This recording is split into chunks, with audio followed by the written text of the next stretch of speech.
Mark வெளிப்படுத்தல கேளுங்க, அவருடைய ஊழியக்காரர்கள் எப்படி எல்லாம் இருப்பாங்கன்னு எழுதப்பட்டிருக்கிறதே. 22ஆம் அதிகாரத்தில் சொல்லப்பட்டிருக்கிறதே, அவருடைய ஊழியக்காரர் அவரை சேவிப்பர்.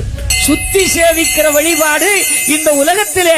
கிறிஸ்துக்கள் மிகவும் பிரியமானவர்களே, ஐயாவளியை சேர்ந்தவர்களில் மிகவும் முக்கியமான ஒருவர் ஒரு இந்து மத கூட்டத்தில் வேதாகமத்தின் வார்த்தைகளை சொல்லி அதில் உண்மை கூறப்பட்டுள்ளது என்று பொது நிகழ்ச்சி ஒன்றில் பகிரங்கமாக கூறியுள்ளார்.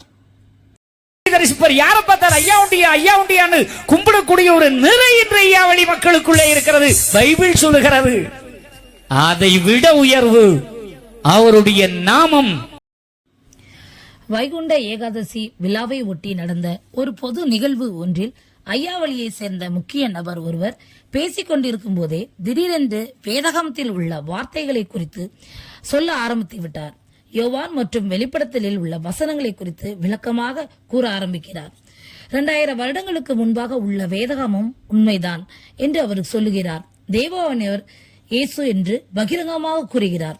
பிற மதத்தை சார்ந்தவராக இருந்தாலும் வேதாகமத்தை குறித்து தைரியமாகவும் மிகவும் துணிச்சலாகவும் கூறியுள்ளார். அனைவரும் மனம் திரும்பி இயேசு கிறிஸ்துவை ஏற்றுக்கொள்ளுங்கள், அவரே உண்மையான தெய்வம். இதை போன்று தைரியமாக துணிச்சலாக சுவிசேஷத்தை எடுத்துக்கூற முன்வர வேண்டும் அனைவரும். இது கடைசி காலம். அனைவரும் தேவனை அறிந்து கொள்ளக்கூடிய வாய்ப்புகள் அனைவருக்கும் கிடைக்கிறது. இதனை நாம் பயன்படுத்திக் கொள்ள வேண்டும். இந்து மத கூட்டத்தில் தைரியமாக இயேசுவை பற்றி சொல்லும் இவரை பார்க்கும் பொழுது ஆச்சரியமாகவும் சந்தோஷமாகவும் உள்ளது.